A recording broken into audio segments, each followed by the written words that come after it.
What's up, America? What's up, America? What's up, America? What's up, my brothers? How you living? How you doing? What's going on? Hey. All is well. All is well. That's good. That's good. Hey, glad to see y'all. Glad that y'all can be able to tune in with us tonight. Hey, America, welcome to our brother show. Welcome to our brother show. Yes, indeed. Good to see you. And at the end of the day, hey, we're going to keep it moving. Welcome. And I want y'all to introduce yourself. We're going to start up top with Reggie, and we're going to come on down. Let the people know who he is. My brother. Well, he just said my name, so you got that. I'm the youngest, not the youngest, but second from the bottom. As you can see, I'm the better looking out of the brothers. You will see that when the other one get on the line, but yeah, you know that's just my opinion. That's it. That's just my opinion. That's what I say. But so I'm up here. I'm in Maryland, just doing my thing, trying to survive. You know what I'm saying? Trying to make it back down to Georgia. Oh yeah. Which I'll be probably in another couple of years. I think I will be relocating down there. Oh yeah. And we'll be a little bit more closer, and then we can spend more time together. Yes, sir. But that's just me, man. That's just me. I'm a family man. Got my 3 kids up here, 3 adults. I'm sorry, 3 adult children. And I'm just doing my thing, bro. Yeah. Trying to keep it real. Hey, I do what I do. Hey, that's it, little bro. Hey, good to see you. You're looking good. Hey, thank you. You're looking good, and you got something wrong because I'm the big dog and I'm the handsome one. So I'm gonna leave that alone. Hey, and then we got our other brother looking like us. Hey, Mr. Vaun. Hey, introduce yourself. All right, like you said, my name is Vaun. I'm also known as the Love Alchemist. Originally from Chicago, down here now in Savannah, right here with y'all in y'all neck of the woods. I'm a master relationship strategist, an author, transformational speaker, and personal development coach. I help married and unmarried couples find their unique path toward harmony. Mm-hmm. And I've been married for 31 years. Wow. From my high school sweetie, Yeah. And this is what we do, man. We wrote a book together. I speak at conferences and so on. And I just enjoy helping couples get on track. Yeah, that's good. Hey, and you're doing a great job, and you keeping me on track, so that's a good thing. That's a good thing. Hey, and the one and only little brother, hey, James Brown, aka Judge Ike. Hey, introduce yourself. Matter of fact, introduce yourself all over again to the American people. My name is Judge Ike. I try to make sure that I make this show every Friday night if I can. Sometimes it gets kind of hard because I have late court, but I'm here tonight with these brothers, all us with these bald head and gray showing all over the place. Look like you got Beijing in your beard, brother, because you're the only one don't have no gray. And you're the oldest one on the show. So how you managed to pull that one off? Hey, I ain't stressed. Gotta do it. Hey, the love doc, I might have to call on you soon. We'll talk about that one later. I know it. That's why he on the show. I know. Hey, that's why I brought him on the show, buddy. Hey, when you think of love, you make me want to lose my mind. Yeah. Hey, ladies and gentlemen, hey, y'all know me. I'm America After Dark, and hey, don't touch me. And I'm enjoying what I'm doing. And this is the second time doing this show that I've been nervous. The first show I was nervous, and I'm nervous now. You know what I'm saying? I've been waiting for this all day, right? And I'm gonna tell my little brother something. I was hoping Jermaine was in there. It's like, man, I'm the oldest, right? And I always want to make sure that I don't disappoint my little brothers. You know what I'm saying? I always wanted to keep right, do the right thing, say the right thing, Even though we couple, years old, younger and older, but I always want to make sure that, hey, that I set a good example for them, and they're my brothers, and I love them, and I just want to say that. That's why I'm kind of nervous, tonight. But hey, they say if you ain't nervous doing what you're doing, you don't love it. Hey, Amen. Appreciate it. Don't be nervous. I promise you, you won't get deported tonight. Appreciate it. Don't be nervous at all.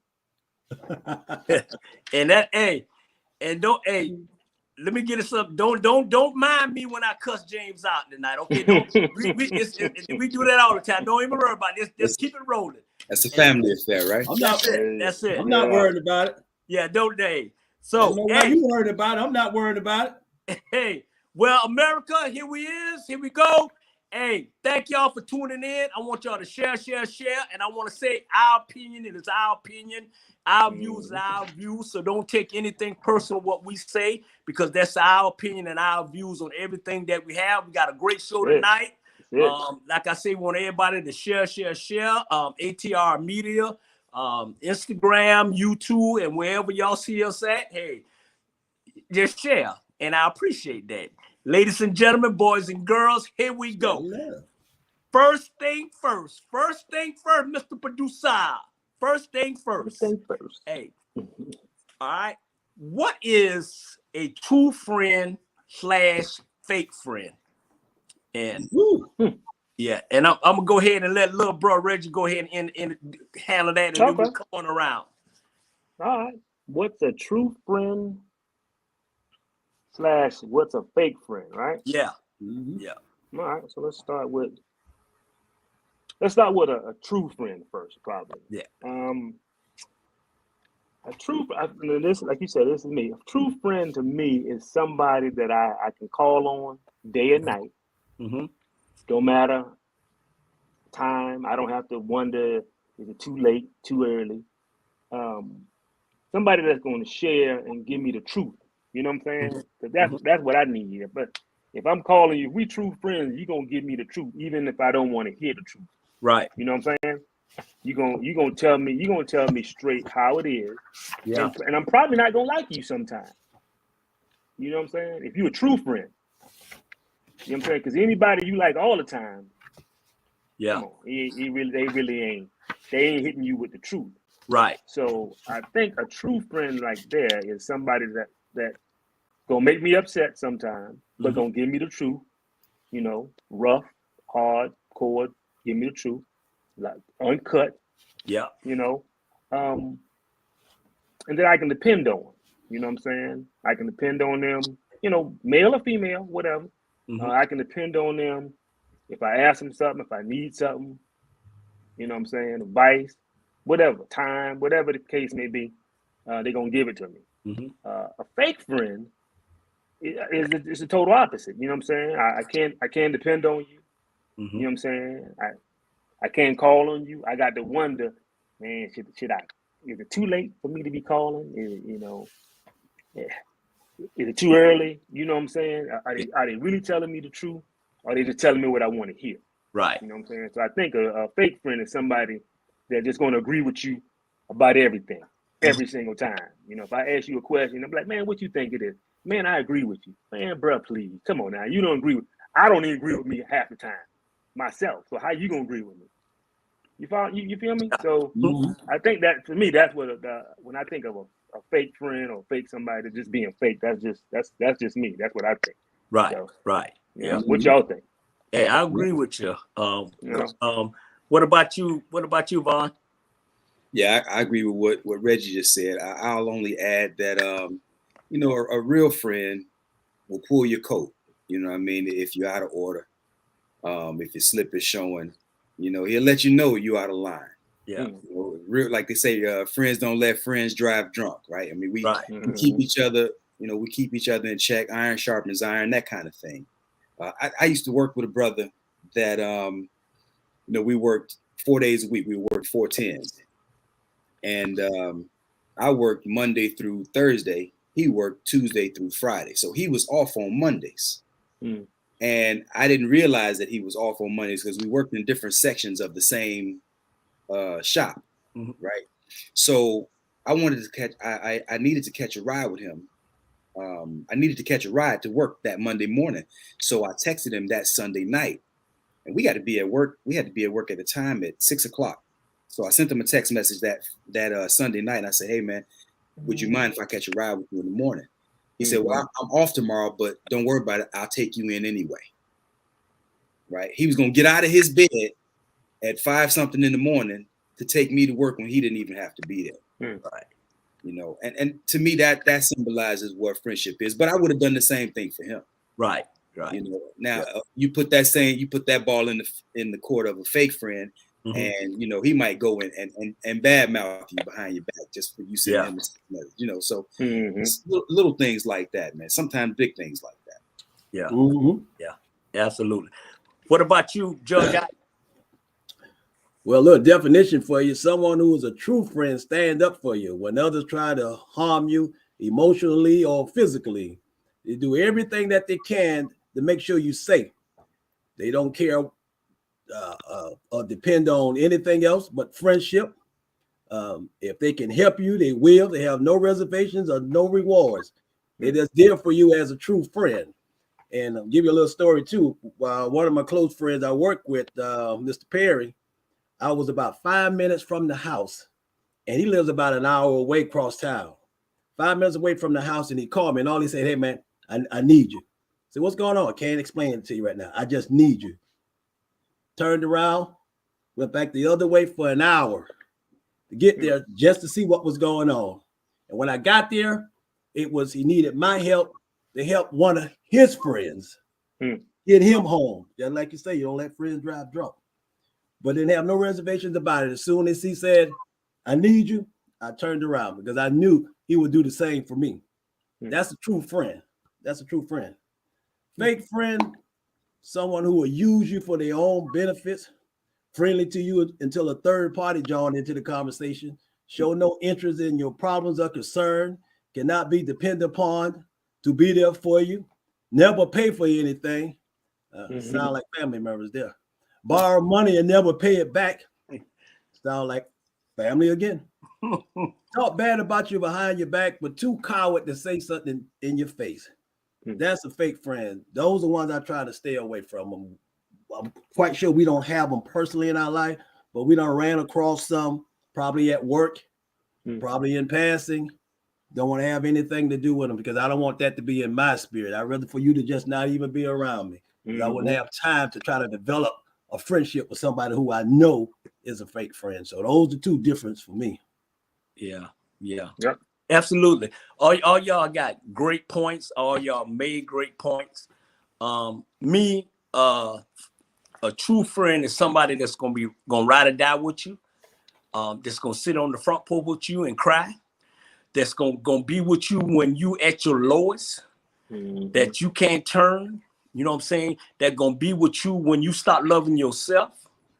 You know what I'm saying? That's gonna, hey, you know, bring you food when you don't have no food. Bring you money when you don't have no money.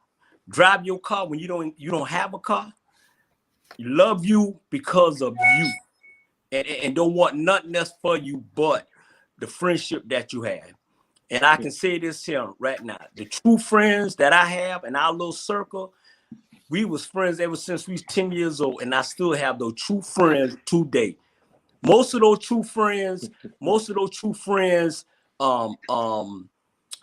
still married to their high school sweetheart, and still love each other. And at the end of the day, you know, that's what you call a true friend. And I have them. Now, fake friend. I got this fake ass friend, period. MR, he wearing thongs right now. Okay. He's a punk. He a fake friend will be in your face, laughing in your face and killing you behind your back. A fake friend will come over to your house and sit down there and eat dinner with you. And in the meantime, he look peeping at what you got in the bedroom. That's a fake friend. A fake friend will take an email that y'all supposed to be on together and let every CNN know about it. You know what I'm saying? But anyway, I'm sorry. I don't care. I'm sorry. I went on. Hey, I went on. But at the end of the day, y'all get the point. Keep fake people out your life. You are at the end of the day, you know who your true friend is, and you know who fake friends is. And fake friends can be a woman, a man, a boy, a girl, whoever it is. At the end of the day, they'll come in so many ways. At the end of the day, but hey, everybody, like I said, everybody have a good point about things, and at the end of the day, we good. That's my true friend.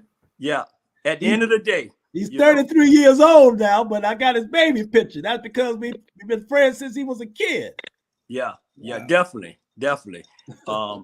And you're right. Your basically, your family and your kids and your wife and your girlfriend and all that. Basically, those are your two friends. You know what I'm saying?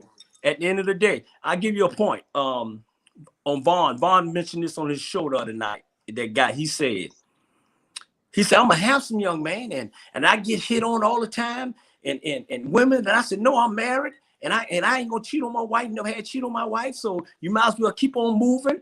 At the end of the day, and it's like, and it's true. You have temptation out there, and they'll come to you. That devil works in so many ways.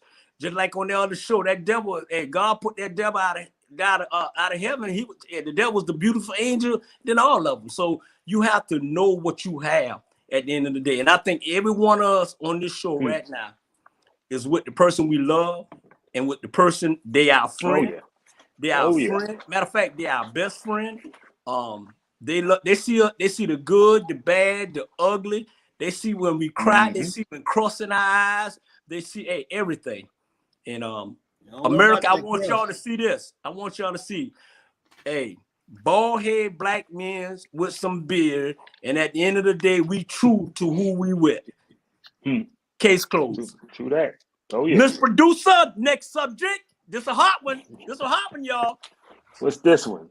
That was a touchdown there, bro. That's a touchdown. Going deep with America. That's it. Touchdown there. Hey, that's touchdown. We love our mate. We love them.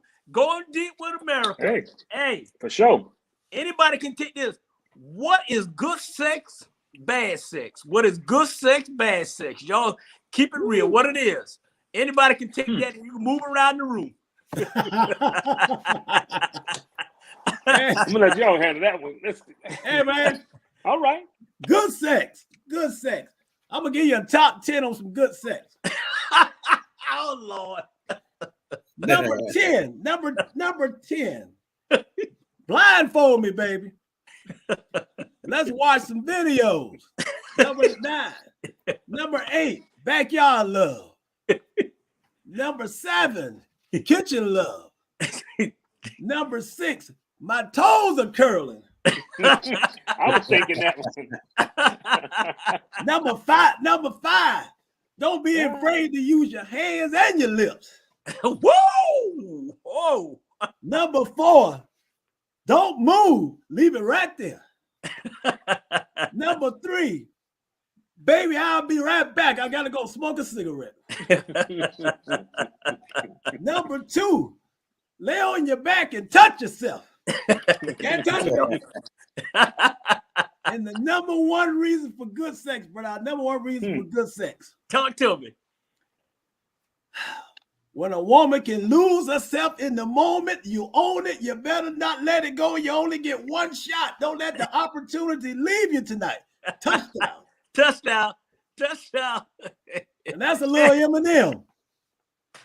He's out that bad sex. Good sex. All right. That bad sex. Bad sex. Number 10. I don't want to do it anymore. Number 9. Don't feel good. Number 8. Can you move this? Can you move that? Stop. Number 7. You hurt me. It's only been 2 minutes. Number 6. What time is it? Number 5. Are you done yet? Number 3. That's all the money you got? Number 2, I got a headache. Oh Lord. And the number 1 reason for bad sex, why you acting like you sleep, Moesha? Hey, that's my top 10. Hey, that's tough. Hey, y'all, whoever go, y'all go. Hey, y'all go behind that. Look, hey, Vaun, you go behind that one. You go behind that one. Now that's touchdown there. All up touchdown. I don't even know how to top that, man. I don't even know how to follow that. You know what? I say it like this. You know, I'm a real simple guy, man. You know, and I'm not hard to please at all. So I determine how good sex is by how pleased my woman is.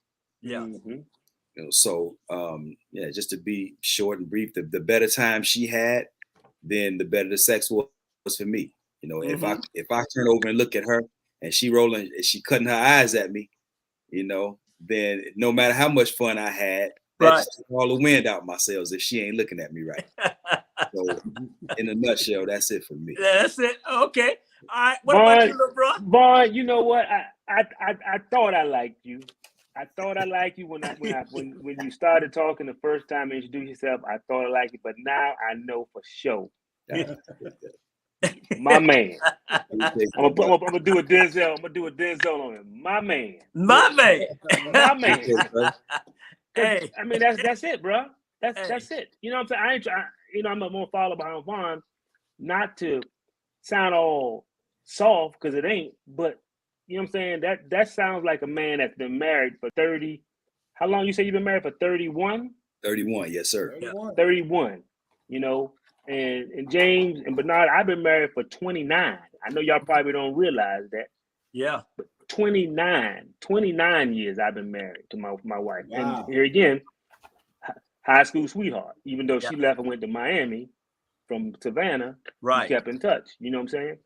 But that's it in a nutshell, man. I mean, because bruh, and I ain't trying to be funny. I can get mine by myself. Yeah. Touchdown. Let's be real. That touchdown. Touchdown. You know what I'm saying? Listen, I can get mine by myself. You know what I'm saying? But I want her to get hers. You know what I'm saying? Right, so when she don't get hers, I ain't gonna lie to you. I feel less than a man, bro. I'd be like, you know what, man? She ain't got hers. You know what I'm saying? I got mine. I'm going to sleep, and she's sitting over there like this little niglet. And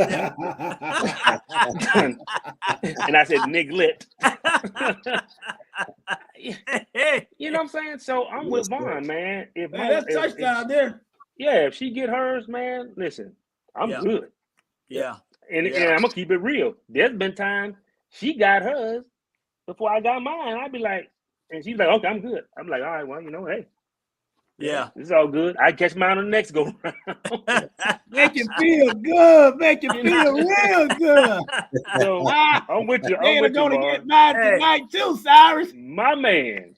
Hey, definitely. Hey, you know what? Yeah. You know what? Yeah.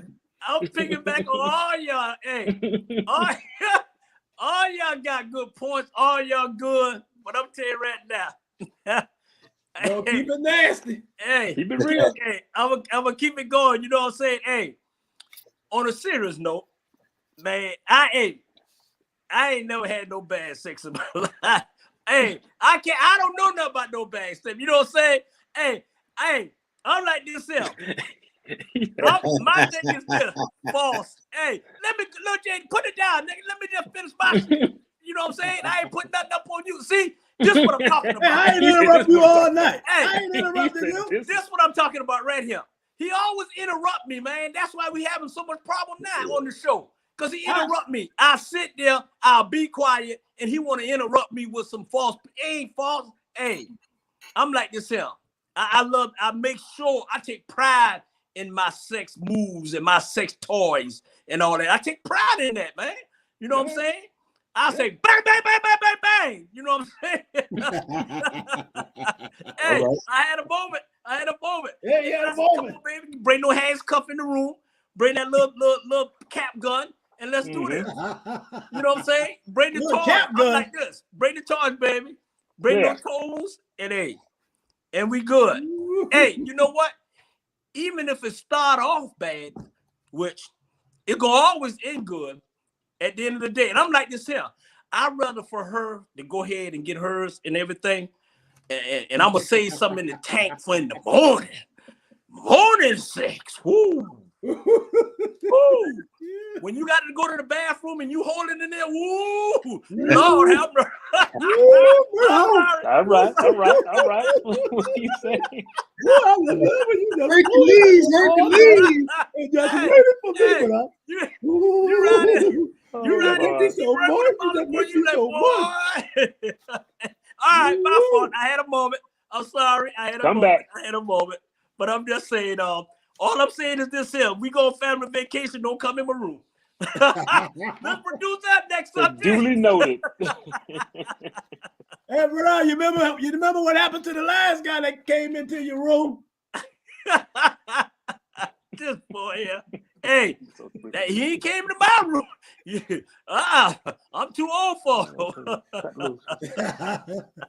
Hey, ask yourself. And that was good. I appreciate y'all. Y'all was honest. Man, talking about I'm at the end of the show right now. I'm gonna have to go. Hey, what do you bring to the table? Are you the table? What do you bring to the table? Are you the whole damn table? Hey. Go ahead, JB. You go ahead with this one, Jay. Communication, trust, respect, kindness, listening, caring, friendship, being faithful, patient. Got my own bank account. Got my own funds. So some of the things that I bring to the table. But nowadays, these women don't want to deal with guys that can't meet them halfway, and they'll tell you that. You know, I work at a hospital full of nurses, and they talk all day, talk about how they don't have a man and what a man not bringing to the table, and sometimes the expectation is so high. That's probably why they don't have a man. Well, leave that to the love doctor. You know more about that than I do. But they want you to meet them. They want you to meet them halfway. You know, it was about 2 shows ago. We had Sonia on the show, and she was saying that last time she checked, she was winning. You know, had her own bank account, doing her own thing. She don't need a man for nothing. Don't ask a man for nothing, because it's hard to find a good man to even meet you halfway. So they want you to bring something to the table. So me personally, I bring a lot to the table. But most of all, I want to bring respect to the table, because I want to receive that back. And I want you to bring the same thing that I'm bringing. And I've never been married, but I'm quite sure it's a 50-50 love. 50-50 love. And then it's time it's going to be 90-10, because that man going to have to carry that weight when that woman is down. That woman's going to have to carry that weight when that man is down. But we do everything that we can to try to stay up at all times. But we know we got a good lady behind us. If we fall short, she's right there to pick us up. So respect is number one on my list. So if that woman can respect me and I can respect that woman, she's going to catch me when I fall, and I'm going to catch her when she falls. Yeah, definitely. So this is what I'm gonna do here. Since we got the love doctor, we got Dr. Vaun. I'm gonna let him go last, and I'm gonna let him. It's a lot of people that don't really get to tune into his show, on some reason, and this is the night show. So all the people that's working and don't tune in, he's gonna give you perspective on America After Dark after we come around with this. So go ahead, Reggie. You go ahead. You do your thing. Okay. So I'll piggyback what James said. Far as what I bring to the table, I believe I bring honesty. I'm a man. I sometimes say of little words, or of not. You know, I don't like to draw things out, but and I'm direct and to the point. Right. You know, I don't like to. I beat around the bush with a whole bunch of stuff. You know what I'm saying? Especially when talking to a female or talking to my wife. So I'm direct. You know what I'm saying? If I don't like something, I'm going to say, I don't like something. So communication, you know what I'm saying? If I need something, I'm going to say, I need something. If I need more from you, I'm going to say, I need more from you. You know, so I bring directness, honesty, truth, no BS. No, I mean, especially after being married for 20 something years. You know what I'm saying? I ain't got time for a whole lot of BS. You know what I'm saying? Yeah. One thing I say about me and my wife, what we do is we have a it's not like a gripe session. It's more of a just heart to heart. You know what I'm saying? We lay it on the table. You know what I'm saying? Obviously, being married for so long, there's certain things she do that I don't like. There's certain things I do she don't like, vice versa. You know what I'm saying? So we lay it on the table. You know what I'm saying? We have heart to hearts every so often, and we be like, hey, I don't like this or I don't like that. I'm like, okay, all right, I can change. You know what I'm saying? Or I didn't know. You know, so the things that I think like I said, things I bring to the table is just directness, honesty. Yeah. You know what I'm saying? To me, that when it all said and done, if you're honest and you can communicate with a female, they should and can appreciate that. But I will say one thing. Women and men are different. You know what I'm saying? We think different. You know what I'm saying? We act different. We respond differently. You know, in most cases, not all. Let me emphasize that and say, in most cases, women are more emotional creatures, Right? Whereas a man is more logical and, you know what I'm saying, it's direct or order or analytical. You know what I'm saying? We think like that. We think in blocks. You know what I'm saying? We think in steps. Let me figure this problem out, then I'll move on to the next problem. All right, now I'm on the next problem. Let me move to the next problem. Women think in they think in phases. Like there's 3 problems. I'm thinking about all 3 of them at the same time. Well, most men don't think like that. You know what I'm saying? We like to fix problems. You know what I'm saying? Let me fix this problem, then I'll move on to the next one. You know, because sometimes honesty, just to know who you are and how your woman is. If she know how you is and you know how she is, then you guys can communicate. Yeah. You know what I'm saying? And that's, to me, I believe that's where a lot of confusion come in, where you don't really know her, she don't really know you. You doing your thing, she doing her thing. Because women can say, like James said, women, he worked with a bunch of women. Women can say a whole lot of different things. Like, I don't need no man for this. I don't need no man for that. Okay. You need a man for something. Yeah. You know what I mean? So that's I think that's a whole nother show right there. That's a whole nother show right there. I'll let Dr. Vaun get in that, but that's a whole nother show when we start talking about what women want and what they think they want. From what they say they want. Right. You absolutely. That might be a different show there. What do women really want versus what do they say they want? That's gonna be another show. That's another show. But you're absolutely right. Like I said, I'm gonna go ahead and do my little couple minutes, and then I'm gonna let Dr. Vaun just take over on this one. But me, I'm like this here.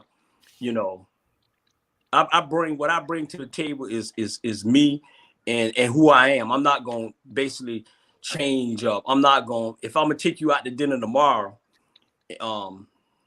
and don't take you out to dinner the next day or whatever, you know, I'm not gonna be the one, you know, faking it. I'm not that type of person. I don't fake. I'm a very, and then what you say, little bro, you say women's are very emotional, but men's are very emotional too. And women's don't realize that men's are very, I'm like this, I'm gonna put my business out a little bit. I'm a very emotional person. I wear my emotion on my face, and my little lady I'm with now, she know if I say something and it don't sound right, she'll say, hey, what's wrong with you? Because I know you. You know what I'm saying? At the end of the day, and women always say, you know, you insecure. I'm not insecure. I mean, you may probably do things that make me feel insecure. I'm not insecure because I'm secure with myself, because I'm secure who I want. I want to be with you at the end of the day. I'm not gonna let you know, yes, I got a hard head. Yes, my mouth get me in trouble. Yes, I say things that sometimes I shouldn't say, but I say it from the heart, and I ain't gonna sugarcoat it. I'm upfront on everything, and that's just the way I am. And I'm gonna bring the table. I'm gonna fix the table. I'm gonna leave the table. And the young lady, hey, we in this together. We in this together. If you ain't got it, matter of fact, I had a conversation the other day with if I don't have it, she have it. If she don't have it, I got it. It's a partnership at the end of the day. And people always say, she younger than you. Shut up. Shut up. I don't care if you 105 years old. Women's are a different breed. Whether they old, young, or whatever, they're a different breed. So at the end of the day, you just have to roll with them. They're a different breed. And check this out. If I'm 35 years old than the person I'm with, okay, and this person is happy, that's a touchdown that I'm doing something right. You know what I'm saying? I ain't smelling like mothball or anything like that. I'm wearing polo. I'm smelling good. I'm looking good. That's right. Hey, brother. You know what I'm saying? They don't say nothing about them people in Hollywood. That's right. So don't say nothing to me. You know what I'm saying? Hey, I'm telling you right now, when I walk in the pub and I walk in restaurant and I got that, I'm like this here. That's right. Yes, sir. Yes, sir.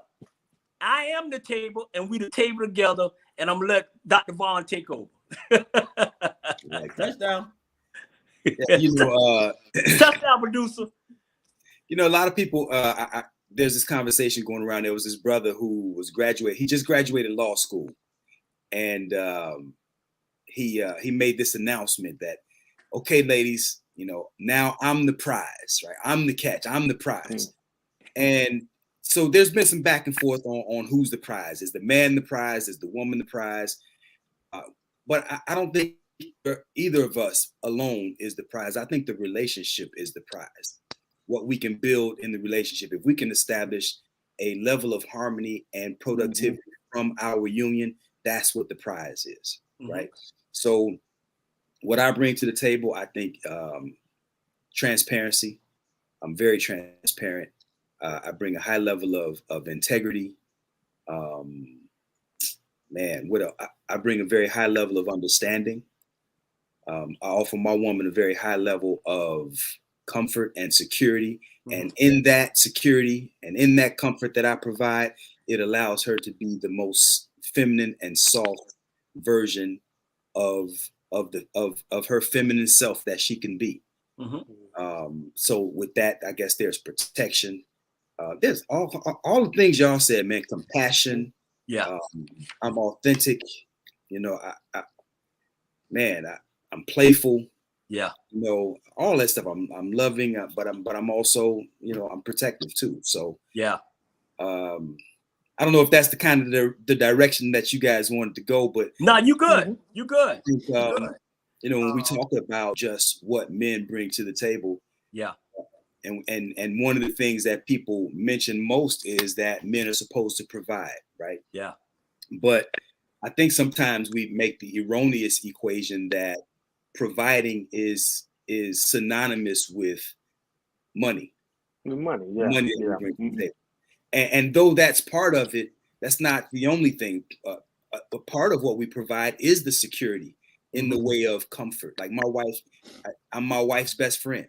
She confides in me. That's also providing, right? That's providing a level of emotional security, not just physical or financial security. I could go on, but I think I'll let. No, that's good. That's good. You good. Because one thing that I wanted to do with this show tonight is because I know I had good brothers on here, and I know most of the background. I just wanted to give people an opportunity.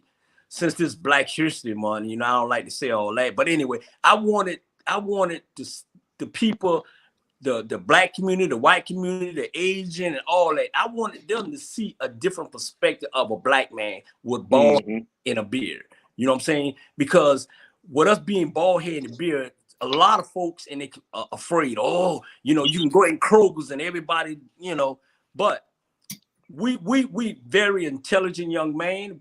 And we do what we do because we love what we do. And at the end of the day, share this show and go back and sit down and just watch it and understand what we're trying to say. at the end of the day. And it's another subject coming on down the line about Black love, and we can pick that up. But all one of y'all had good points. We kept it real, and that's what this about, keeping it real. And getting the people to understand us better as Black men. That's all. Understand us better at the end of the day. So hey, all that, everybody, hey, touchdown. All that was touchdown right there. All that was touchdown, Mr. Producer. Give me a touchdown. Give me a touchdown. Hey, there you go. I even agree with you on that one. I agree with you too. If I love Black people. I love Black people. Brother James.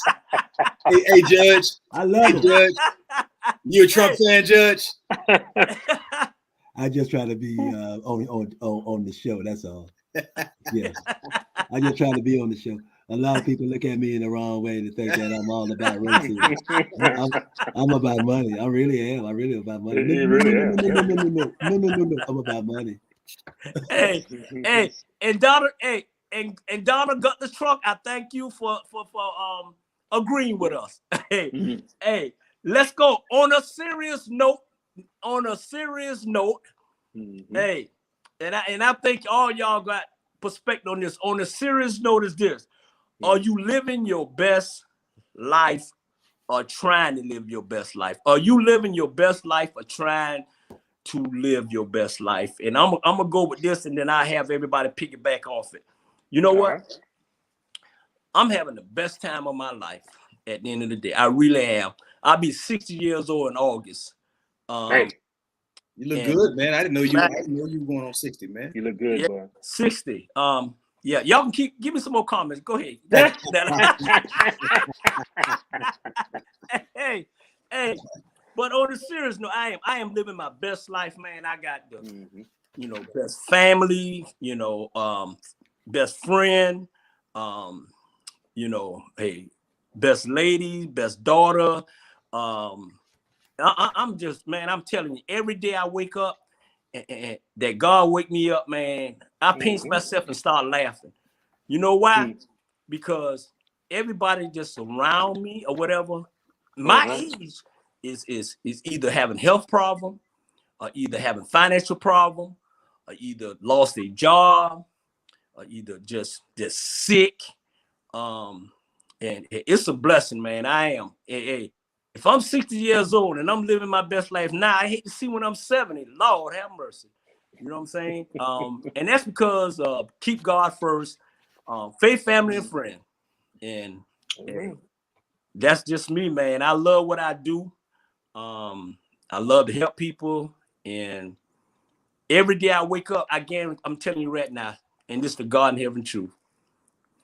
Every day I wake up is a different day. I haven't had the same day from yesterday in my whole life. When God brought me in this world and I weighed 3 pounds, and Reggie, I weighed 3 pounds when God brought me in this earth, and now I weigh 203 pounds and I'm alive when they didn't even give me a chance to live when I gained it 4 pounds. So, hey, I'm blessed. I am truly blessed. And I love y'all brothers. I love my family, and I'm happy. Sometimes, I be riding in the car laughing and smiling. I'm like, boy, you done lost your mind. I'm glad you survived, because I had asthma and you tried to set me on fire. you got the butt toe up for that one. So, and you probably was about 90 pounds. You wanted to live, but yet you tried to set me on fire because I was rocking and wheezing because I had asthma, chronic asthma. So that's a different story. Yeah, because you kept me up. You kept me up, man. I tried to sleep. You know, I had a big game the next day, and you making all this noise. There ain't no reason to set a man on fire. Come on. You know how it was. He like this. I said, God. I was like, first thing I seen was mattress. I said, well, I'm gonna have to set him off and pop whoop them. Man, he almost killed me after he put the fire out. That's why I don't play with matches now. I'm still afraid of that.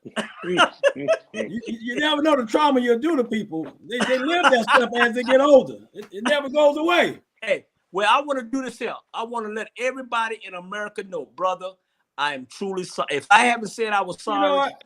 I am truly sorry. That's the first time you ever said that. It is. This is the first It time is. I ever said it. I know In it. 59 years. That's all I ever wanted. He said 59. because you thought it was a joke. I could have died that night. Yeah. But that's the first time hearing you say I'm sorry. And so maybe I won't be afraid of fire. And that's the God's honest truth. So thank There you. you go. Hey, There I'm you sorry. go. I apologize. There's some good right there. I'm sorry, and I apologize, and I love you. I know our parents, they're up in heaven, so I hope they hear us. But They hear it. I hope our siblings heard it come out of your mouth. You said you're sorry, and I accept your apology. I'm sorry. I'm truly sorry. I really am. Thank you. Maybe I can move on with my life now. I hope so. But yeah, I'm living my best life now at 59. I have done some things that I thought I would never do. And before the pandemic, I was doing stage plays. I was playing a detective in a stage play called What God Allows. And bro came and saw the play and ended up filming it. Appreciate you on that. Yeah. I never thought I would do that. You know, that was just something I love because I love writing, and the part was presented to me, and I looked it over. And within a few hours, I had the lines down packed, and then I got the acting taken care of and got up on the stage and surprised myself in my 50s, something I never thought I would be doing. Mm-hmm. Then I end up finding love in a pandemic. Wow. Yeah. And I pray for all those folks who lost their lives during a pandemic, because a lot of family been going through stuff, losing people. But I end up finding something beautiful out of the pandemic, out of a pandemic, and to see my only son being blessed and doing his thing and surviving without his mom, and as well as me surviving without my mom, and to see him grow and do his thing as a Black man, and I'll talk about that later. That brings joy to me. So I'm living my best life. And I'm gonna be married soon. Yeah, something I never thought that would happen. Right. Yeah. All right. Congratulations. Something I thought that would never ever happen. Yeah. Let me know when the wedding. So that's just a blessing. Maybe it was supposed to happen at this age now versus then. Yeah. So that's a blessing. That's a blessing in itself. So me personally, I feel I'm living my best life, and I pray I continue to enjoy more days ahead and be around good people and keep striving to doing what I do is right. You know, trusting in the Lord and treating people right. And I can't ask for much more in good health. Yeah. Yeah. Great. That's it. That's it. Yeah. And you're right, James, on what you just said. It's like, I'm gonna give me 1 minute on this. It's like me and James, we was at Swanee Sports Academy, right? And after everything was over, me and him went to the package store and got some beer. You know, we had some time to kill and everything. And so you know, I'm getting emotional because this was one of the most emotional moments we had in our life. So, you know, I told him, I said, man, I love you. But let me give you some advice on being married, because I've been married for 34 years until my wife went home to heaven. And so I was just talking to him. I said, hey, what I want you to do is don't go through what I went through. It's like when you marry that person should be the number one person in your life. It shouldn't be family. It shouldn't be nobody. It should be number one. And me as a little young kid getting married, I didn't understand that, because I was trying to, you know, please everybody, please her family, my family, trying to please everybody, trying to keep everybody happy. And the best thing that ever happened was when we got up there and we came to Atlanta, Georgia, and now it was just me and her, you know. So now it's like, okay, I need to focus on this. And for me to go ahead, and there's a lot of stuff I open out on to him that he didn't know. And you know what he did? He grabbed me, we both crying. He give me a hug and say, brother, I love you. I didn't know you was going through that. I'm sorry. You know, so all I was doing is preparing him that don't go down that road I went down. So it can be easier for him at the end of the day. Hey, I love you. And like I said, congratulations. You got you got a good woman. Like I said, everybody on the show, we got good mates in our life, and we show them that. Yeah. Yeah. Go ahead, Reg. It's on you. I go next. So I'm definitely living my best life now. To piggyback on as far as the mate issue and your wife and stuff like that. The reason I'm living my best life is because my wife, because we are one. And I don't like to preach it, but the Bible says when a man findeth a wife, he findeth a good thing. You understand? Yeah. He findeth a good thing. So when you and your wife come together, you're separate, she's separate, but when y'all come together, y'all now one in the Lord. You're now one in Christ. Yeah. So for me, I'm living my best life because my wife and I are one. You know, we're one body, one mind, one spirit in the Lord. We keep God first. You know, we're both. And I don't think I ever told Bernard and James and Jermaine. I know Jermaine is not on, but I don't think I ever told you guys this. Because I think I probably was just waiting for the right time to give you everything. Yeah. But my wife and I are both pastors. We're both licensed, ordained ministers, and we've been that for a while. But I think if it wasn't because of that, we wouldn't be together. You follow me? We wouldn't be married because I was doing my own thing, not perfect. You know from whence we come. Yeah. Okay, let's keep it real. We know from whence we come, right? Right. And because we know from whence we come, we know we have demons and things that we have to get rid of, you know? And thank God that we're getting that. And it sounds like we're all getting that and getting rid of those demons and those things that we call it generational curses, to put it plain. You know what I'm saying? So I'm living my best life because of my wife, because we've been married, we've come together, we've raised three children, and they're doing well, and they're on their own, and they're, you know, based on society. Yes. You know what I'm saying? Based on what society think a black family should and should not be, or the expectations of what they see. The problem is what they don't see.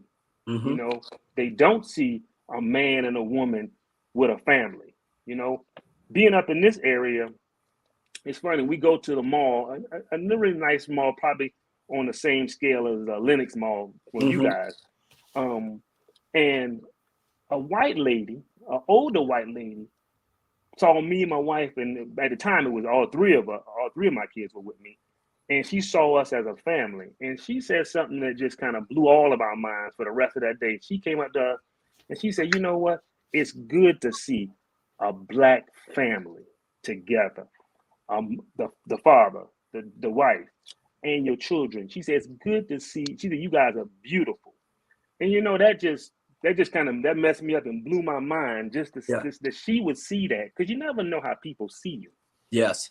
You understand? People look at you and you never know how people see you until they say it.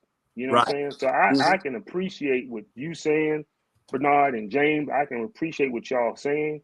And that for me, I'm living my best life now because I got, you know what I'm saying? Now, obviously, we don't have our father. You know, I still have my mom. Thank God for that. And my wife, she don't have her mother, but she has her father. You know what I'm saying? So I think it was 2 years. You know, when Dad died, I lost my father. She lost her mother in a matter of months. Wow. You know what I'm saying? Yeah. In a matter of months. And it was just like bam, bam, bam. That was a bad year. You know what I'm saying? But blessed be to God, we got through all that. And I think what don't kill you make you stronger.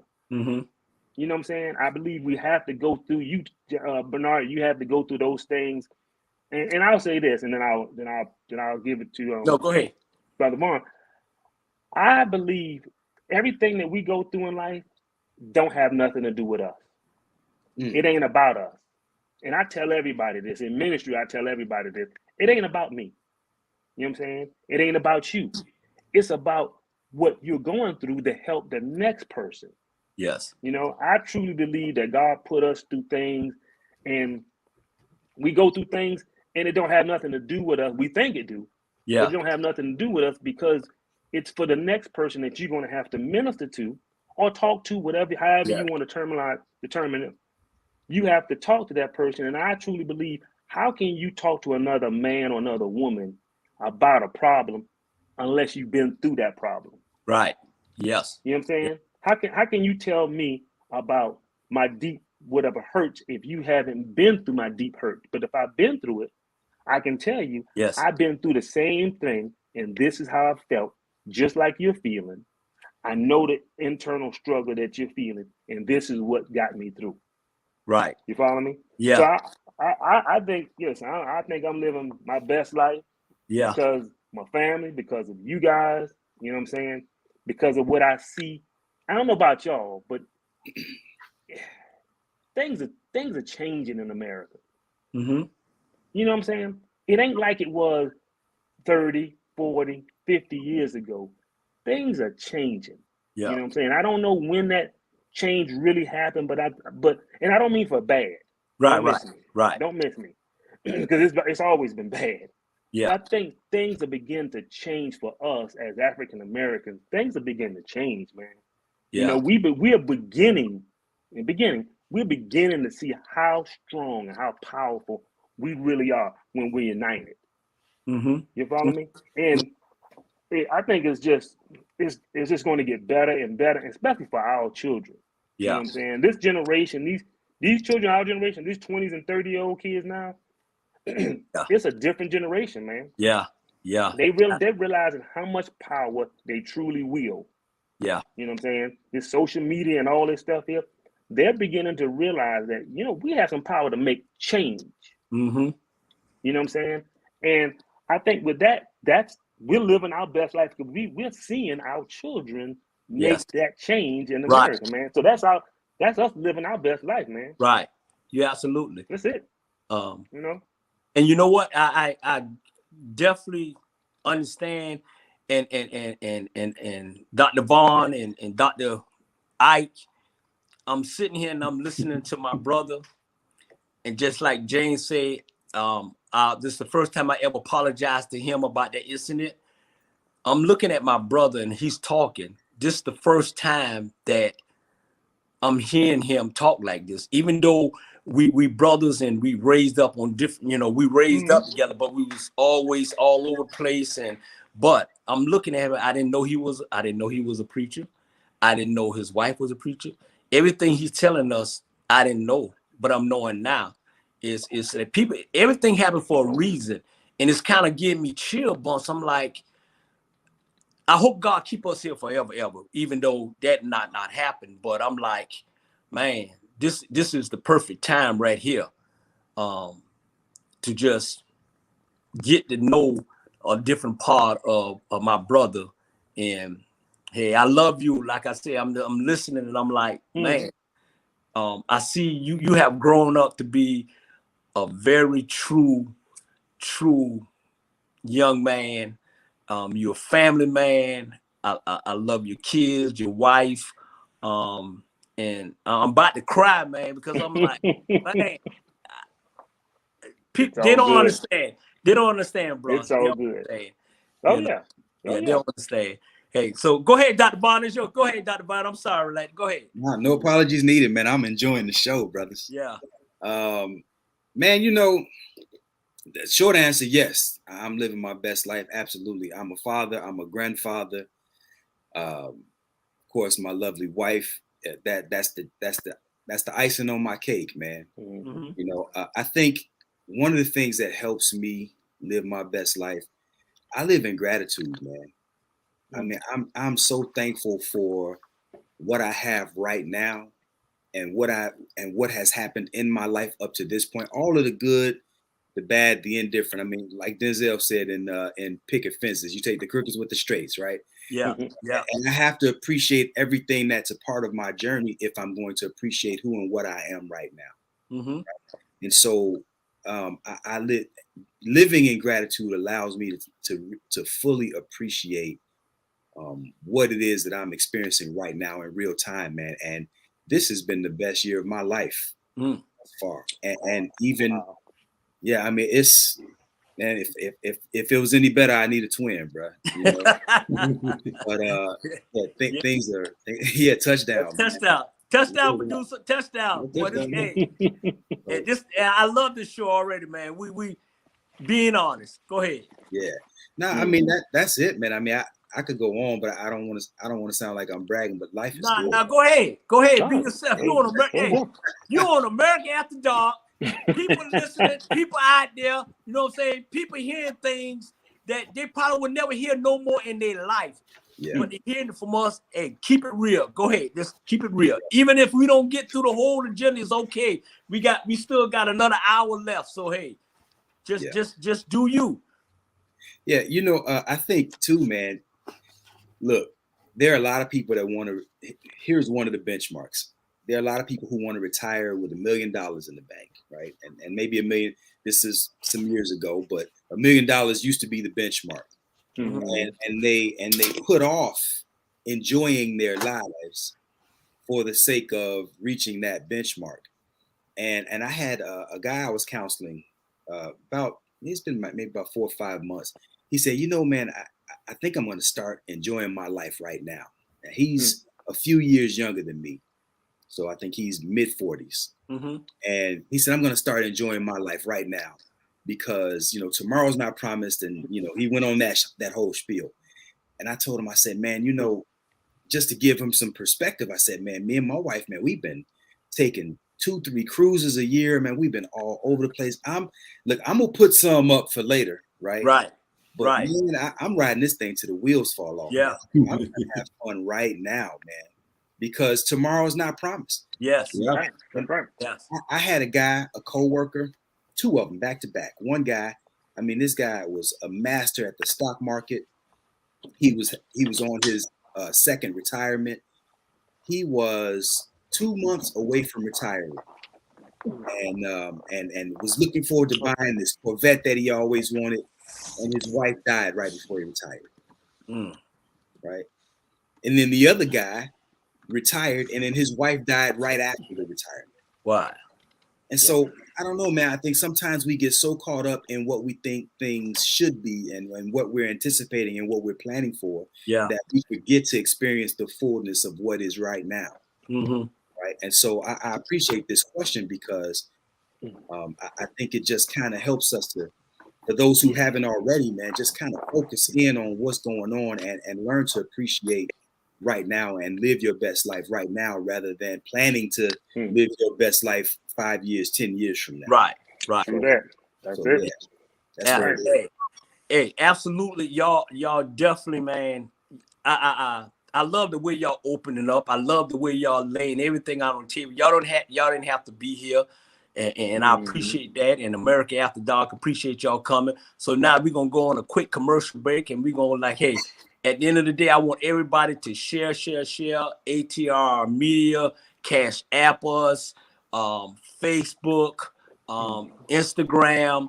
If y'all don't have y'all Cash App, you inbox Jules Hall, the president of ATR Black Media, which he's doing a fantastic job. We got a lot of shows on here. Everybody, we need to get paid. Not we need to get paid. The bills need to get paid. And at the end of the day, we thank y'all for just tuning in. Hey, Mr. Producer, why don't you put up a couple comments, and I'm gonna let Jane read some of those comments before we go to Ike's Corner. Mr. Producer, put up a couple comments so we can read some comments from our audience. Just give me a couple of them. I know Sean said something earlier. I think Sean said, now you can let brother marry you. But you and absolutely. And I guess it was one comment came up that I seen. I don't know how far we're gonna go back. That they said that something had to do with sex or whatever like that. So I don't know, but maybe we can come up on before the end of the show a couple more comments. But like I say, hey, great discussion. And now, hey, we about to get this young man here. He been doing Ike's Corner since we came back in January. He's gonna keep it real. Ladies and gentlemen, boys and girls, I know y'all stayed up and y'all waiting for him. Ladies and gentlemen, he is Ike's Corner being Ike. Hey, appreciate it. I'm only gonna give you 5 minutes. I've been trying to get everybody to come on up to the room. I got a packed house tonight. And we already had an agenda. It was gonna be nice. It was something to make you laugh. But just hearing my brother speak, then I started getting people whispering in my ear and Ike Corner telling me, no, let's talk about something that happened just yesterday that the public might want to hear about. So I want to give you guys something, and it's someone passed away, and it kind of a range of emotion just kind of got through me. And so I was telling everybody in Ike's Corner. So I just want to bring this to you guys. All right. Welcome, Jamal. Welcome, Jamal. Sorry about that. I didn't mean to interrupt. We went ahead. That's okay. Welcome, Jamal, to the show, young man. Hey, everybody, this is Jamal. This is other brother. This is Reggie. This is Dr. Vaun, this is AKA. Thank you for tuning in. And ladies and gentlemen, he came at the right time. And Ike, I understand, you know, I'm not trying to tell you about Ike Corner or anything like that. But that sounds like what you're about ready to do. But I will stick, you know, give us Ike Corner like you will give us Ike Corner. Don't change the script. I keep telling you about don't change the script. It ain't me changing the script. I got all these people here. All these people here. So these people want to hear this story. And I'm sorry. Look at all these people in the background. Listen. So I'm sorry. All right. Go ahead, Ike. Hey, excuse me, y'all. I'm sorry. Every damn week you want to change. You stick to the script. You want to change Ike Corner because of a feeling, because you see an old lady walk across the street and she say, "Hey, James," now you want to change. Somebody gonna bring you some donuts and shit. Now you want to stick to the script, Ike Corner. Ike Corner. People want to hear Ike Corner. Hey, you just said it, Ike's Corner. Right. Welcome, Jamal. They said it's me. Okay, go ahead, Ike Corner. Go ahead. You better not make us cry. Go ahead, Ike Corner. It might, but I gotta get it off my chest because I haven't had anyone to talk to about this but the people in Ike's Corner. So I want to let you guys know. We had a man that passed away yesterday, but when I got to work, someone came inside the emergency room and said, "Hey, somebody's out there laying across the street." And so by me working at a children's hospital, automatically I'm thinking it's a kid. So I rush across the street. When I get there, fire department was already there, and it was a young man, homeless man, laying there on the ground. Same man who I bought a beef patty for just the day prior to that, and I'm always giving him money, and he's always on the doorsteps of the church sleeping. But this particular day, I guess he decided to lay down and sleep on the side of the church. So he ended up passing away, and it was raining like you know what that night. And so when I saw him, I went back in the hospital, got some blankets, covered him up. The fire department told me that he passed away probably about 6 or 7 hours ago. And I couldn't understand why they would tell me 6 or 7 hours ago. So when I get back across the street to work and pull the tape to make sure he didn't try to come in the hospital and we refuse him, I saw the fire truck roll by about 12 o'clock. So they actually saw him laying there, but not knowing that the man passed away. So that's how they came up with the 6 or 7 hours. So what I'm getting at, for him to be laying on that ground and people walking over him, not trying to see if the person is alive. And I understand the area that I'm in because it happens all the time. We see homeless people all day long. We have to step across them. But humanity, you would think that somebody would have noticed that throughout the night and all the way up until almost 7:30 in the morning. Mm-hmm. And so I don't know. I don't know where the love is at. And everybody in here in Ike's Corner, they want to know where is the love? Where's the humanity that somebody didn't even take the time to check on this man? But it was one lady who actually did stop, called 911, stayed with that man until the police arrived, and stated that she would pay for the funeral because she works at a funeral home. Now I'm quite sure that man's family probably would be happy to hear that, because they probably won't do it, because either he's missing, don't know where he at, he done been through something, because nobody knows somebody's story, so you can't judge. But the fact that people will walk past any individual in need and won't even help them, that gets to me. And it gets to everybody here in Ike's Corner. It gets to me. And that stayed on my mind and weighed on my mind. And I ain't really had no one to talk to about this but my lady. So I'm glad I was able to mention this on Ike's Corner, that we need to do better. There's people out there that's not as fortunate as us, sleeping out here on these grounds, sleeping underneath these bridges. Won't even give them a handout, won't even give them $1, won't even give them food, won't even lift them up, won't do nothing. And that's not everybody, but there are people out there that just don't want it, just don't want to touch it. You see people on the side of the highways, you won't even stop to give them $1 because you're thinking about them and you're judging them because you got money in your pocket and they should be doing the same thing you doing, working. You don't know their plan, you don't know their history. I don't care what they would do. One man had a sign say, "All I want is a beer." I gave him $2. He was honest enough to say that's what he wanted. You know, I can't tell him what to do with it, but something, there's a crack somewhere that we need to fix. And I want to bring that out to you in Ike's Corner. And another thing before we leave, I want to bring to you in Ike's Corner. And these people telling me to bring it. They here every night sitting up at the bar smoking cigars. Because my brothers, y'all ain't never seen Ike's Corner. There's a whole bunch of us in here. So we got to give the people what they want. Another thing that pisses me off and pisses everybody off on here, when you turn on the news, all you hear about all the bad stuff that Black people doing. And my brother said something earlier. He said, it's not about us. It's about the next person. It's about the next person.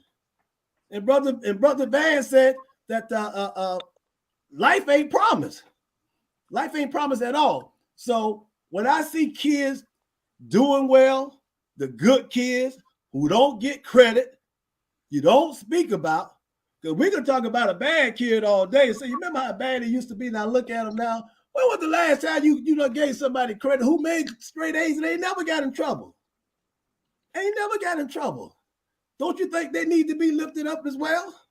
Because I see them every day with cuts all over their arm trying to kill themselves because they're being bullied and they have to go through so much in their neighborhood. What about the ones that's doing well? My son getting ready to go off to Los Angeles to be a Black scientist, get his PhD April 28th in molecular molecule medicine as a Black scientist. And I know other kids out there that's doing well, but we don't talk about them.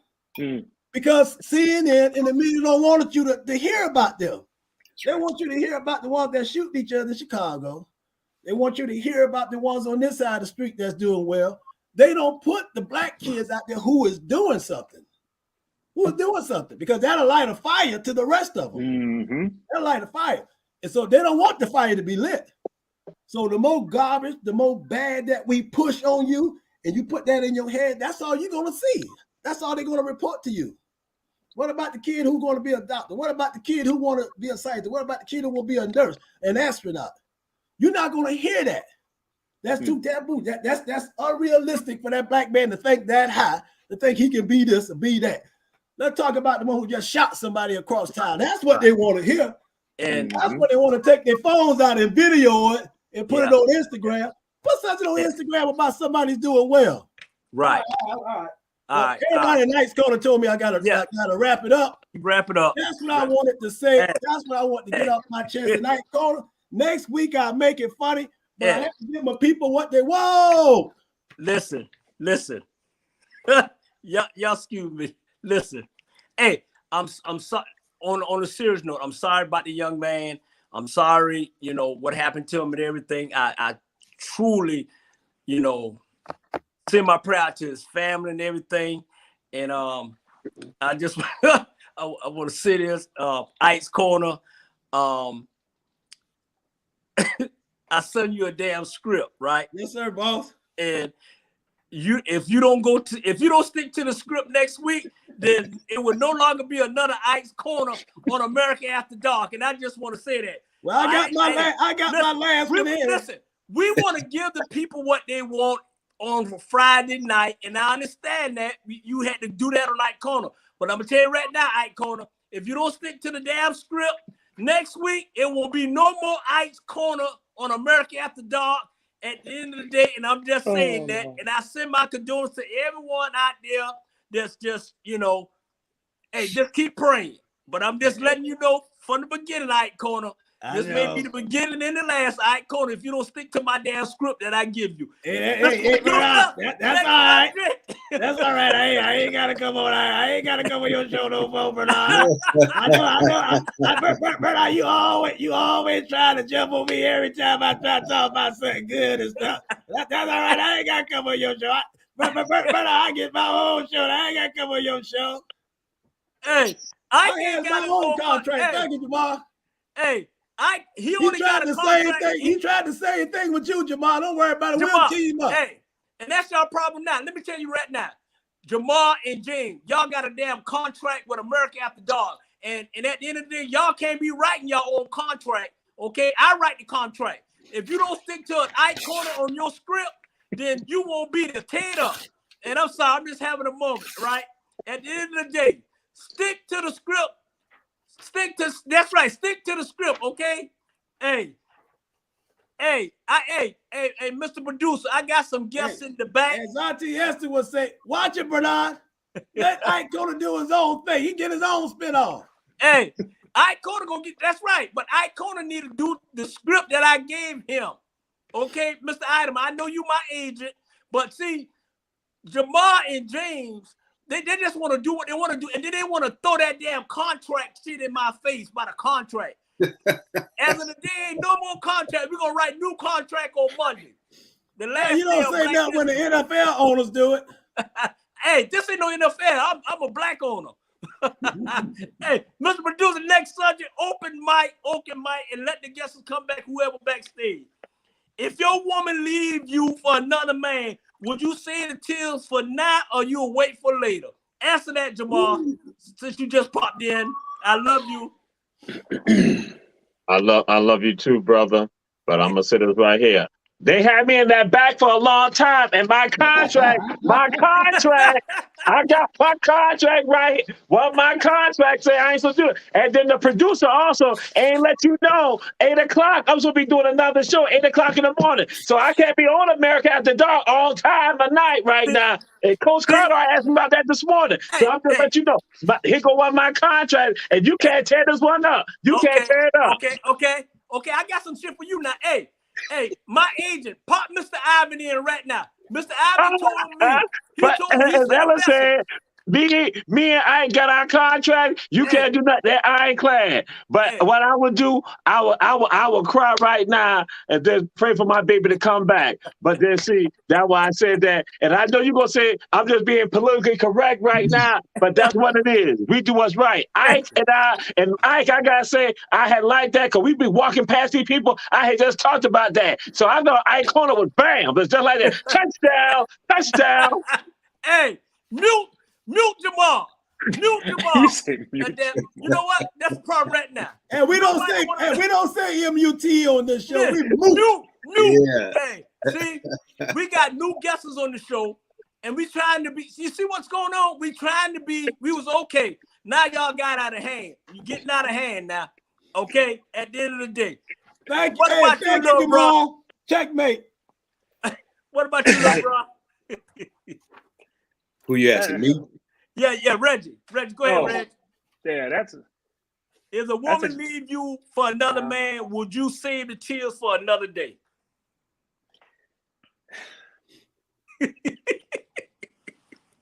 That's a good question, bro. Yeah. It is a good question. I'm gonna have to be honest. and I'm not saying this because I'm a man and there's a bunch of men on the show, but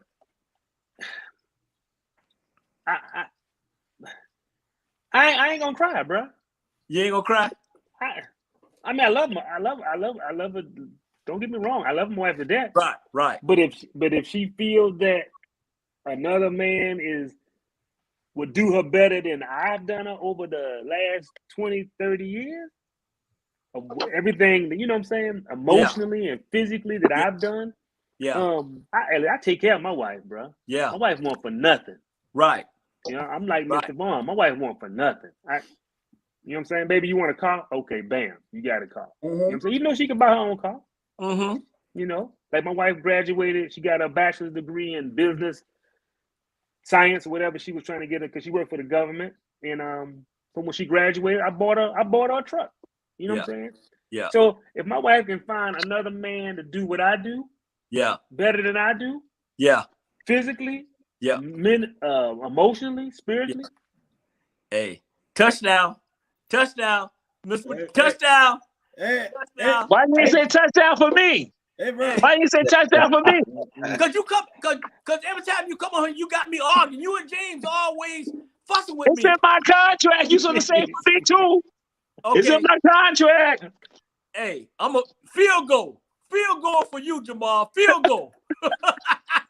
Oh, I want to get 3. I just get 3. Hey, go ahead, Dr. Vaun. Go ahead, Dr. Vaun. Yeah, you know, I don't know. I'm kind of with Brother Reggie, man.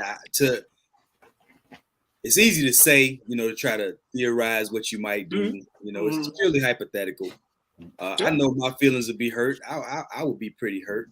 But I think, I don't know, man. I think I kind of look at love a little different than some people, man. And I really love my wife, but I love her enough that if her best idea of happiness doesn't include me, I'm at peace with that. Yeah. And I'm gonna wish her well. You know, that don't mean it's not gonna hurt. I'm gonna feel it. I know Right. I don't know if I'm gonna cry or not, you know, but I'm gonna wish her well. I'm gonna help her pack. I'm gonna keep it pushing, man. Right. What about you? You don't want me to deport her, do you? Hey. I tell you what, man, if she do me like that, you know, she deserves me. And you're right. You gotta go. Hey, Brother Van, just call me if you need me to deport. Yeah, I got you. Go ahead, Ike Corner. Hey. Go ahead, Ike Corner.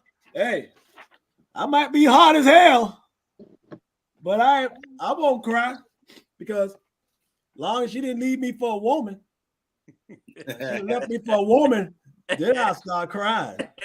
Because then I know something wrong with me, and I'm gonna have to take my ass with my next lady. As long as she ain't leaving me for no woman, I'm fine. I'm not gonna cry. I'll truly be upset, especially if I love that woman. That woman will wake up one morning and decide to leave me, because that happened one time when the woman just woke up on an Easter Sunday and say that she wasn't feeling the same anymore, and it hurt like hell. And that was the first heartbreak hotel that I ever had. So, and we'll be sitting up there lying as men to say we ain't never fell in love, that we ain't never got our heart broken. Right. So so it will hurt. Right. It will hurt. You might not show no tears on the outside, but you're crying inside because that pain. And if you ever been in love and lost that love, that's why they call it heartbreak. You're gonna feel some pain. Yeah, Right. I'm not gonna do no tears, but I will be feeling a certain way inside if that woman decides to leave me for someone else. But eventually, when I heal, I figure I guess it was for the best, because somebody else is gonna come in. Right. God was just pushing that person out of the way to bring in the next person. I just was so in love and couldn't see it and wanted to keep that person, but he already done had somebody else in line waiting on you years up the road that you didn't even know about. So Okay. I show some tears inside. Field goal. Not a safety. It's a field goal. That's a safety to 2-point conversion. Hey. That's a field goal. Well, hey, I understand. Listen. I'm sitting here listening to all y'all, and I understand what y'all saying, and you know, I'm gonna go the opposite way. I'm gonna go the opposite way. I'm gonna cry like a bitch. I'm like, baby. I had said I was gonna cry. Hey, I had said that. No, okay, well, I'll say, baby, don't leave me. Please don't. Johnny! Johnny! Please don't. Hey, I'll tell you right now. Hey, don't do it, brother. Don't do it. Listen, You're gonna be in court. Oh no, listen. Don't interrupt me. Listen, I didn't interrupt you. Put him down. Let me say this out. I understand what you're saying. Yeah, give me a touchdown. I'll keep it real. Okay. Y'all, I already told y'all I'm very emotional, right? And I'll be 60 years old. And damn if I need to be going out there, you know, hunting and luck. No. First of all, I'm gonna go ahead and take care of the man on that end. I'm gonna take care of him. And then I'm gonna see what I'm doing wrong, baby. Don't leave me, please. Hey, nothing about you know relationship, baby. Don't leave me. Hey, look, hey, bro.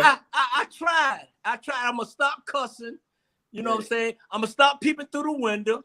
I'm gonna stop doing the drive-by. I'll stop all that, baby. Please don't just stay here with me. Hey, bro, they say if you don't know why she left, then that's why she left. That's why she left. There you go. Come back. I'll stop doing it. You sound like Keith Sweat now, bro. Hey, I'll stop doing it. I'll wait till you call me. You know? You gotta stop, brother. You gotta stop. Hey, I know you. Hey, I know you. You'll do it. I know you'll do it. Hey, I know you'll do it. I do it different. Hey, I do a different type of drive-by. I know you'll do it. Hey, but you know what? Everybody have their own opinion. Everybody do things different at the end of the day. And y'all saving y'all tears for the next day. I'm giving mine as soon as she walk out that damn door, I'm gonna cry. Okay. Hey, I'm gonna give my all, so I don't have to worry about crying in the future, because it took a lot of work, and it usually take a good woman to change you and get you right.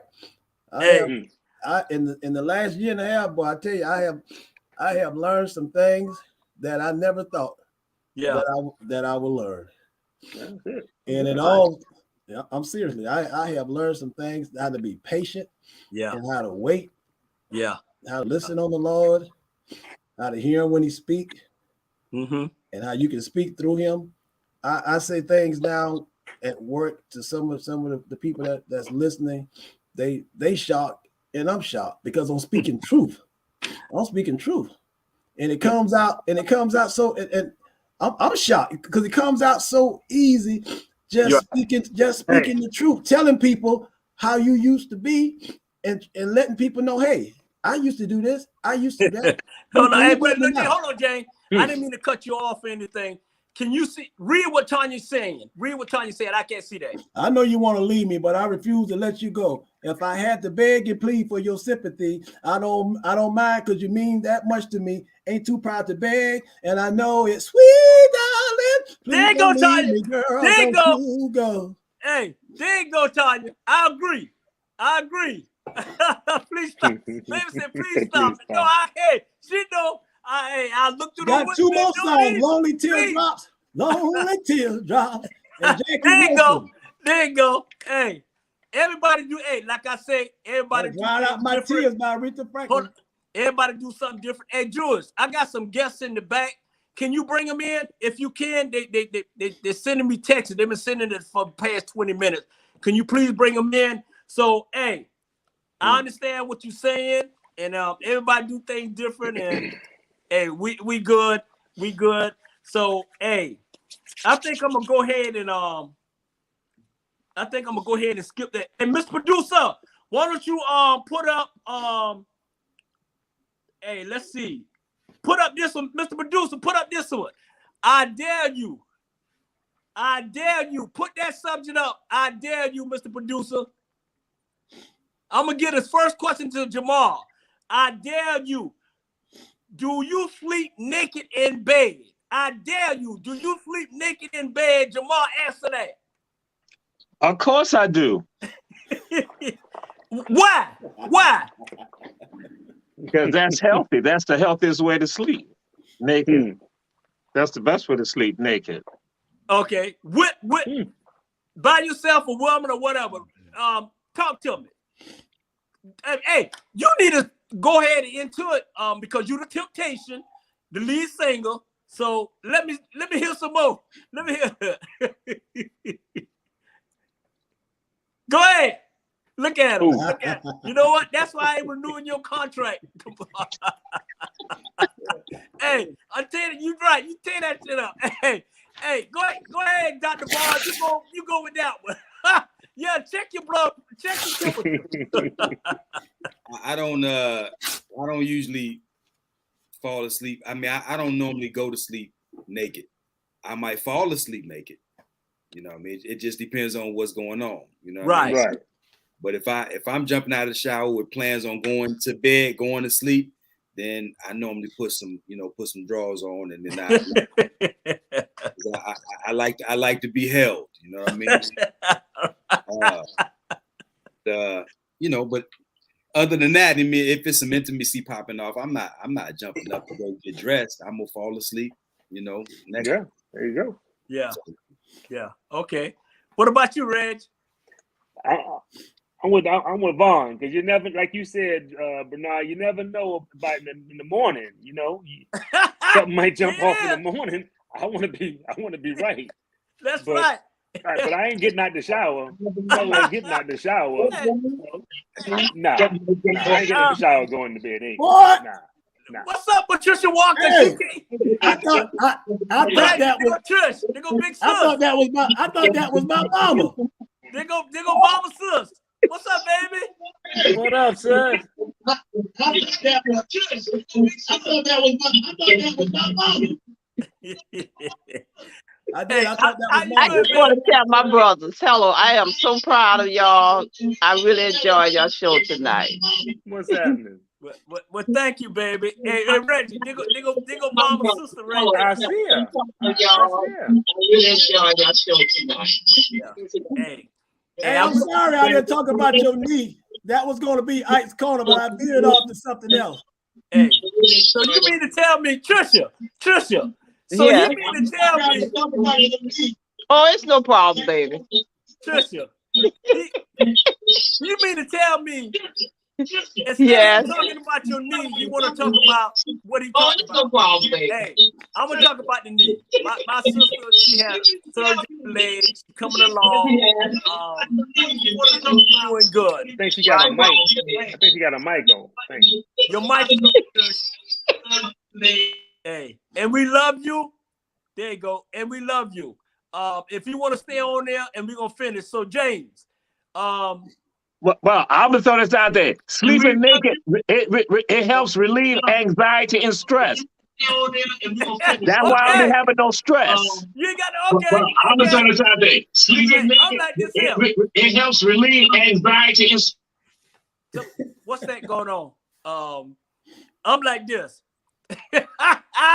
Hey, I'm asleep butt naked, right next to you. And hey, all you gotta do is take that little toe and touch me. Woo! Hey, I'm already. Hey, y'all. I'm already. All you gotta do is take that little toe. It's on. And touch me. Y'all know. I'm already. Hey, everybody know. Y'all know I am. Hey, you can blow. Hey, you can blow in my ear. That's stop. Trisha and James, y'all know. Hey, don't touch me. Don't touch me. Hey, little Reggie. Hey, little Reggie, when I say you wake into the morning and you right there. You never know. Hey, little fella ready. Little fella. You never know. Hey, I'm sorry, Trisha. I'm sorry. You never know. Hey, yeah. Definitely. What about you, Ike? I go to bed and I wake up. You go to bed Y'all with have a good night. You go to bed with a suit on. I go to bed and I wake up fully clothed. Okay. And the day of my marriage, then it'll be different. But I go to bed fully clothed and I wake up fully clothed. And that's okay. All right. That's the way it should be. Like I said earlier, I say everybody have their own thing the way they do it. I'm hey, we getting old and we don't know how much time we have on this earth. So I'm gonna sleep naked. Hey, I'm gonna sleep naked, and then when they put me in heaven, I'm gonna be naked. Hey, I made a promise.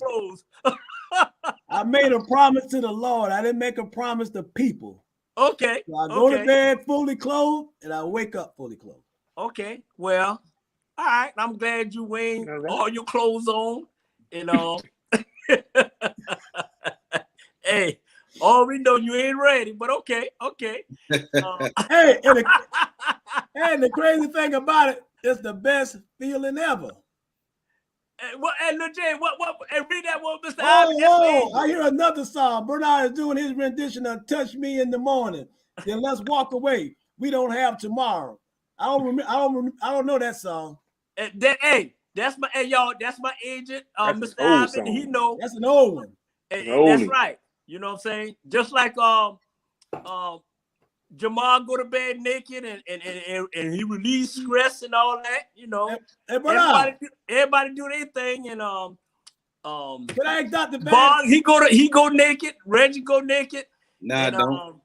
I might fall asleep naked, but I don't go to bed naked. Right. Oh yeah. Hey. No, I don't go to bed naked. No. Hey, but I want to ask Dr. Vaun a question. Is there's nothing wrong with that, correct? What? With what? What I just said, I wake up fully clothed and I go to bed fully clothed because I made that promise to the Lord. Yeah. But that's so taboo to most people. They won't understand that. So I just want you can make that clear to people like, hey, that is the right way to go. I mean, when all the dust settles, man, you got to be at peace with yourself. Mm-hmm. You know what I mean? And it really doesn't matter what. Look, man, we got so many different ideas and opinions about how things should go, but you got to be at peace. Mm-hmm. And that's when you know you're at peace, when you can speak like this. Yeah. And I'm at peace too when I get that little toe hitting my toe, and I know what time I'm at peace. That type of language would have never came out my mouth 2 years ago. Hey. What y'all say? What she say? I go to be with clothes and wake up with them off. That's right. Cause brother-in-law. She go to bed. She go to bed with clothes on and wake up with them off. Wake up hot butt. You're right. Hey, Jamal. Hey, me and Jamal on the same page, Jamal. Hey, that's right, y'all. Y'all keep y'all political correct. Excuse me, y'all. I'm sorry. Hey, Mr. Producer, we gonna go to the next subject. Hey, let's go to let's go to this here. Would you rather cook or go out to dinner with your woman, or would you rather stay home? What it is? Go ahead, Dr. Vaun. I love when my woman cooks, man. I'm a firm believer that, and look, I veer from this because we do go out to eat, but it just hit different when my woman prepares a meal for me, man. It's love in it.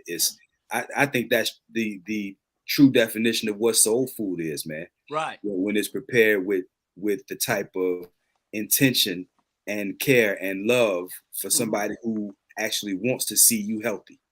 Right. Rather than going out to eat where you're just a number and it really doesn't matter. And on top of that, I get kind of, I don't want to go too much into that, but I like to know who's preparing my food. I'll just say it that way. And so I'm much more at peace. And plus my woman can burn, man. So Yes, sir. I know that. I know how that feel. Hey, what about you, the Temptation, Jamar contract? Yeah, well, what it is, what is so wonderful is that when I make that shrimp etouffee or the gumbo, for me and her, she's enjoying it, I'm enjoying it. But then I'm also enjoying when she and I sitting down at a restaurant, sitting down at any place, we're together because we're just enjoying that moment in time. So the food, the combination of the love, the spirit, all that all helps with regards to, the romance and building that foundation. So I think that's the wonderful part because, we play it all because, we can do it all. Well, goddamn, boy, hey, you gonna make me go to dinner with you. You know why I make him talk better? That damn boy there. Oh Lord. Hey, that's another subject. What about you, Reggie? Touchdown, Jamal. Go ahead, Reg. Go ahead, little bro. I'm gonna have to say I like to stay at home and cook. I can cook. My wife can cook. My wife, my wife is born and raised in Savannah, so she a Southern woman, so she can cook. She know what she's doing. So, and like Vaun said, my wife can throw down in the kitchen. You know what I'm saying? You tell her if you tell her you like something, she can make it. Doesn't matter what it is. She put her toes and fingers, everything up in that thing. So for me, I like. Now, don't get me wrong. Now, I do like to go out to a nice restaurant. Don't miss me. Don't miss me on that. I love my fine dining. I work hard. I play hard. I like to go out and to some fine restaurants and stuff like that and eat some good food. So but if I had my perfect night, it'd be I'm coming home. I'm gonna throw something on the stove and cook, or my wife create something on the stove and cook. So for me, I like the home thing. Right. Yeah. What about you, Ike Kona? Hey, the wine is cheaper at the house because this bottle here probably costs about $200, so it's cheaper at the house. The food tastes better because now she can take that salt away because I don't do salt. Versus me going out at the restaurant getting the salt. Like bro say, nothing wrong with it. You want to go out and have a good time at a restaurant and wine and dine. Yeah. But if I had a choice, like the question is, I'd rather stay home and let my lady cook for me a good meal, a healthy meal, and it's a meal that I asked for. Yeah. It is a meal that's prepared the way I want it versus me going down the list at the restaurant and all they got is spaghetti. But she makes my spaghetti with love, with all the fixings that I love. So thank you, sweetheart. I'm staying home tonight. All right. And then she and I gonna sleep naked. What you said, Jamal? Then she and I gonna sleep naked. Hey, we don't have to be naked. We don't have no socks on. I'm like this. I love to go out. I love to go out. Me and Malay, we go out on Tuesday and Wednesday. We go to Applebee's or Fletcher, something like that. I love going out and everything, but I love staying home when she cook. Man, it's like you said, Vaun, all y'all, man. Black women can throw down in the kitchen. That's just it, man. I love that good meal, that macaroni and cheese, that jerk chicken, and and then close to that, when you staying home. And she give me that good meal and everything. Hey, you go upstairs, you take a bath, and then you bang, bang, bang, bang, bang, bang, bang. Right. She touch your little toe. Touch your little toe. Touch my little toe, please. Touch my little toe. Ain't nothing like a good ain't nothing like a good conversation while you're at the dinner table. That's it, because you already sitting at the dinner table and y'all kicking each other, and then, you already building the moves, right? Sometimes some women do this here. They cook so good, so to avoid having sex, they know you're gonna eat a good plate of meals. So the first thing you're gonna do, you're gonna go to sleep. Y'all know what time it is. Come on, talk to me. You get that food and they cook it. Hey, they're gonna go to sleep, and that's it. You know what I'm saying? But that's that top 10 bad sex. I'm tired. I'm sleepy. What was it? Can cook so damn a restaurant. Hey, You're absolutely right. But it's not like having home cooking for your baby. And then I'm gonna throw this in here too. Is black love the best love? Black love. That's right, Sean. That's right. I love them chicken wings. I love them chicken wings. Black love is. For me, black love the best love? Yeah. Black love the best. So Ellis still asking, no, I'm still looking for a woman, Ellis. I'm still looking for a woman. That's he been asking. He asking, Dr. Jamal finally got a woman now? No, I'm still looking for a woman. We got you on the dating game. Yeah. But hey, but you're a truly bachelor. Go ahead, old slick boy. Hey, is black love the best love? Yeah, black love is the best love because it's tied back into the food. Because I can remember waking up at midnight and I would see my mom cooking for my dad, cooking him breakfast so that he can get back out there, get back on that ship as a longshoreman, and a good meal, showing them love, true black love. Yeah, sitting at the dinner table every single night. The kids sitting over there at their table, especially during Thanksgiving, sitting at the table, and the grown-ups sitting at the table, which we don't do that anymore. I do, because Shiver ain't dead around me. But black love is real. And it goes back to, we don't talk about black love. You don't hear about black love. When you turn on television, you see all these commercials, you see the white folks sitting at the table and all that. They don't show us sitting at the table. We sit at the table. We talk to our family. We talk to our kids. You know? Yeah. You're right. We truly do. But you don't see that. We open car doors. Yeah. We hold the door and let the woman go in first. That's black love. You're right. Black love. Hey, I heard Denzel. They was interviewing. Hold on, Jay. Hold on for a minute. I ain't mean to interrupt. Hey, we got 10 minutes. Hey, so I'll make it quick. Yeah. All right. 10 seconds. I'll make it quick. They was interviewing Denzel, and they asked Denzel, "Well, why didn't you make this certain movie?" He said, "Well, Scorsese, he made this movie because he did it for his people. This person here made this movie and did it for his people. When you at the house on a Sunday and that black comb hit your hair, that's black love. Yeah. Nobody can explain that to anyone but us. We know what black love feel like. Yeah. We know what black love sounds like. Yeah. And yes, black love, you're black right. love all day. Yeah, absolutely. Hey, go ahead, Reggie. Give me about 15 seconds. 15 seconds. Black love. Short answer, yes. Yes. 6 minutes. What about you? Vaun? That's the short answer. But short answer is yes. But one other thing, what James has been saying, and what we all been saying, why we don't see this, why we don't see that, as far as black people, if we begin to see those certain things on TV, and it begins to be a pattern, a repetition, what that is going to do is change the culture of black people in America. And you know, and I know, who don't want that.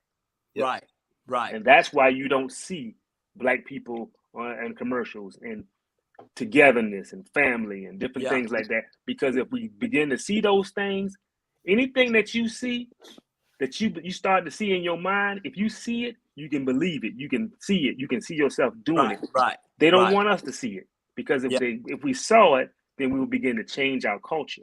And if we begin to change our culture, then everything will change. Right. What about you, Vaun? Vaun? We got 6 minutes. Yeah, absolutely, man. Absolutely. And not only is it the best love, but for me, it's the only love. Absolutely. And I'll piggyback at you, right. And my thing is this. You're right. The best love is black love. And like I say, it's not like a good meal. And I think we all got good black women in our lives. We love them to death, and we want to let them know, hey, we love y'all. We appreciate y'all. We know we have, we're a handful, and I thank every black woman that's with a black man for putting up with us. And I thank, James, thank his woman. I thank Shorty. You thank your wife, Reggie. You thank your wife, Vaun, and Jamal. You thank you. You ain't even had to ask me. You ain't had even asked me. You just want you. Hey, you ain't even ask me. Hey, this is what I want to do right now. I want every black man on this show to tell their mate and tell their woman, say, hey, I love you on 3. 1, 2, 3. I love you. Thank you for the show. Thank y'all for tuning in. Good seeing you, little bro. I love you. Hey, good seeing you, Dr. Vaun. I love you. Yes, sir. Night Corner. Call me. I love you. Hey, I appreciate you. Hey, Jamal, I love you. And you I'm not black. I'm not black. I'm Cubano Americano. I'm not one of y'all anyway. I ain't one of y'all anyway. You're Indian, and hey, we're gonna have a dating game in 2 weeks for Jamal. I'm Cubano Americano. I ain't one of y'all. I just help y'all out. I just help y'all out. And your sidekick James is paying for all the dinner. Hey, we love you. Ain't got no money. We share. Great show. Hey, y'all stay backstage for 2 minutes. We got 4 minutes. Hey, last word. Give me a last word. You got 4 minutes. Give me a last word. Reggie. Give me a last word. Nice to meeting everybody. Great show. This is my first time on. It won't be my last. I didn't know what to expect, but awesome show. Hey, Proud I of appreciate it. Proud last of word, Dr. Vaun. Last word. Yeah, same here, man. I really enjoyed it, man. I didn't know what to expect, but I'm glad I came, and looking forward to joining you again, man. I appreciate you inviting me. Thank you. Last word, JB. Hey, it's good to be on the show with you guys, and at the same time, this is a black media, but at the same time, love who you with. That's it. Hey, last word, Jamal, on you. Take us My contract, I got to do a show at 8 o'clock. Hey, the producer ain't said nothing about that. I still got to be on here. Mute what I'm talking about. Mute Jamal. Hey, let me tell you right now. My last word is this. Hey, I appreciate y'all. Ain't none of y'all, you or James, getting no damn new contract. You stuck with the same contract you got. We love you. Thank you, my sister Patricia, for coming on the show. Thank Tanya for the comments. Thank Ivan. Thank Shorty. Thank everybody that made comment. Thank you, producer, for being here tonight with us. Jewish Hall, HR Media, we love you. Y'all have a good weekend. And hey, we out of here. Peace. Peace. Like